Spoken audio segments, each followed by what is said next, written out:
مەبەستمە گفتوگۆی زیاتر لە بارەیەم بابەتەوە بکەم و هاوکات لەگەڵ ئەوەشدا کە هەفتەی داهاتوو یەکەم کاروانی حاجیانی هەرێمی کوردستان بەرەو سعودیا بەڕێ دەکەون. بەڕێز کاروانستونی گوتەبێژی بەڕێوەبەرایەتی حەج و عومرەی هەرێمی کوردستان لە ستۆدیۆ لەگەڵ من ئامادەیە. کاروان زۆر بەخێر بێی. ئەو بابەتی حەجی بازرگانیە چییە لە هەرێمی کوردستان و بابەتە هەیە چونکە لە عێراق 44 کۆمپانیا داخراون بۆ هۆیە؟ بەڵێ بەناوی خۆی گەورە میرەبان، ئێمە سەرەتا پێش چەند مانگێک ئێمە هۆشداریمان داوە ئەو خەڵکانەوە ئەو کۆمپانیانەی کە لەلای ئێمە وەکو بەڕێوەبەرایەتی گشتی حەج و عومرە حکوومەتی هەرێمی کوردستان مۆڵەتیان وەرگرتووە کە لە بواری حەج و عومرەدا کار بکەن، دەبێت خۆیان بە دوور بگرن لە بردننی هاوڵاتیان بۆ بەمەبەستی حەجکردن بە ڤیزەی ساڵی یاخود ڤیزەی عومرە یاخود ڤیزەی گەشتکردن هەر جۆرێک لە جۆرەکان بیتن.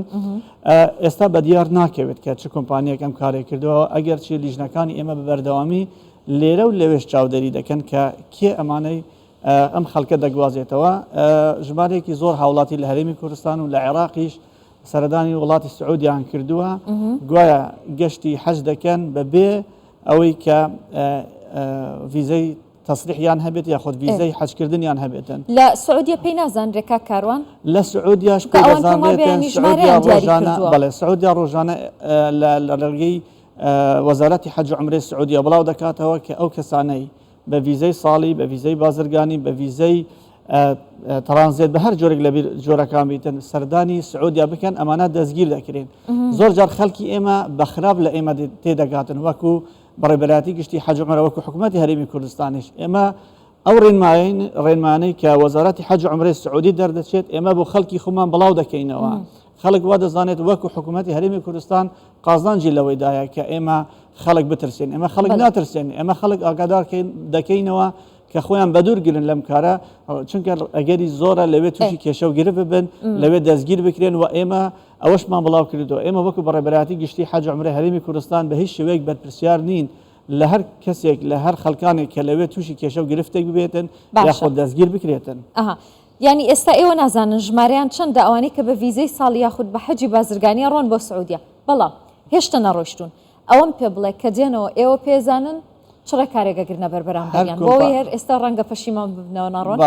هەر کۆمپانیە کە لەلای ئێمە وەکو بەڕێوەبەرایەتی گشتی حەج و عومرە تۆمار کرایەوە مۆڵەتی وەرگرتووە، ئەگەر لەسەری ساغ بێتەوە کە لێرەوە خەڵکی بردووە لەوێ بە ڤیزەی بازرگانی یاخود بە ڤیزەی عومرە خەڵک لەوێ چووە لە ڕەمەزان لەوێ مایتەوە تا ئێستا بۆی لە وەرزی حەج بەشداری بکاتن کە ئەمە پێچەوانەی یاساکانی سعودیا و ڕۆژانە سعودیا پێداگیری لەسەر ئەوە دەکاتەوە کە هیچ کەسێک بۆی نییە جگە لە ئەوانەی کە تەسریحیان هەیە پرۆسەی حەج ئەنجام بدەن لە کاتی گەڕانەوەیان. ئەکید ئێمە لێپێچینەوەیان لەگەڵ دەکەین بە جارێکی دیکە ئەو کۆمپانیانە بۆیان نابێتن لە هەرێمی کوردستان و تەنانەت لە عێراقیشدا جارێکی دیکە کاری حەج و عومرە بکەنەوە. بەڵام تا ئێستا کەستان دەستگیر نەکردووە؟ تا ئێستا کەس دەستگیر نەکراوە نەخێر.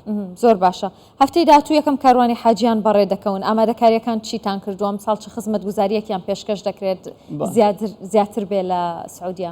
بەڵێ هەفتەی داهاتوو ئینشاءالله لە ڕۆژی 27 مانگی یەکەم کاروانی حاجیانی هەرێمی کوردستان لە ڕێگەی هەردوو فڕۆکەخانەی نێودەوڵەتی هەولێر و سلەیمانیە و بەرەو عەرەبستانی سعودیا بەڕێ دەکەون و 29 مانگیش یەکەم کاروانی حاجیان بە ڕێگەی وشکانی گەشت دەکەن. ئەمساڵ ئێمە ئامادەکاریەکی تەواومان کردووە بۆی پێشوازی لەو حاجیانە بکەین، بۆی خزمەتیان بکەین چ لە ڕووی دابینکردنی ئوتێلەوە و چ لە ڕووی دابینکردنی خواردنەوە و لیژنەکانی تایبەتمەند کە لەگەڵیاندان لیژنەی پزیشکی و لیژنەی مرشدینی و لیژنەی فەرمانبەران کە لەگەڵیاندایە بە بەردەوامی لەناو حاجیان دەبن و تەنانەت لە ئوتێلەکانیشدا لیژنەکان بۆ سەر چەندین بابەت دابەش کراون لە چاودێری خواردنە، چاودێری تەندروستیانە، کۆمەڵێک لەو بابەتانەی کە تایبەتە بە حەج. بەڵام وەکو خۆمان ینی دەزانرێتن کە پرۆسەی حەج پرۆسەیەکی زۆر ئالۆزە، پرۆسەیەکی زۆر ئاسان نییە کە وەکو تەماشا دەکرێتن، بۆیە هەوڵ دەدەین و تموحی ئەومان هەیە کە ئەم ساڵ باشترین خزمەت پێشکەش بە حاجیانی هەرێمی کوردستان. زۆر باشە. کاکاروان گوایە کە ئەم ساڵ حاجیان دەڕۆن هەر لە دەواازەی عەرعەرەوە بە کوردی بە خێراتنیان دەکرێت لە سعودیا. ئەم بڕیارە تەنیا لە دەواازەی داخلبوونە بۆ ناو سعودیا یاخود لە شوێنەکانی دیکەش ڕێنمایی بە کوردی دەنووسرێت بۆ حاجیان؟ بەڵێ چەند مانگێک کە من یاوەری بەڕێبەری گشتی حەج و عومرە بووم شێخ نیاز ڕاغب نەقشبەندی ئەمە بەشداریمان کرد لە کۆنفرانسی جەدە بۆ خزمەتگوزاری حەج و عومرە.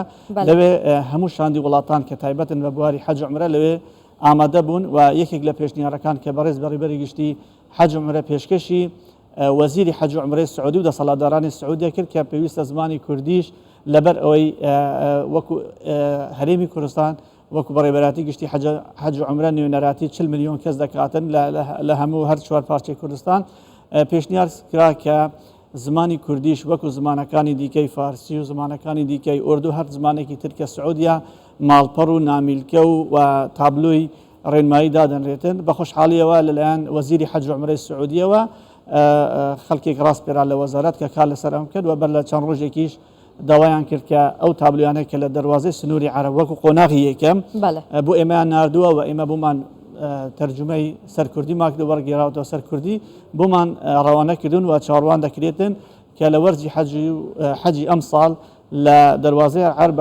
بە کوردی بە خێراتنی حاجیانی هەرێمی کوردستان بکرێت و ئەم پرۆسەیە بەردەوام دەبێت تا دەکاتە ئەوەی کە لە ماڵپەڕی گشتی وەزارەتی حەج و عومرەی سعودیا لەوێش یەکێک لەو زبانەی کە دادەنرێتن کە بە فەرمی بۆ خەڵک شت بڵاو دەکرێتەوە بە زمانی کوردی بێتن. زۆر سپاس بەڕێز کاروان ستونی گوتەبێژی بەڕێوەبەرایەتی حەج و عومرەی هەرێمی کوردستان. زۆر سپاس بۆ باش.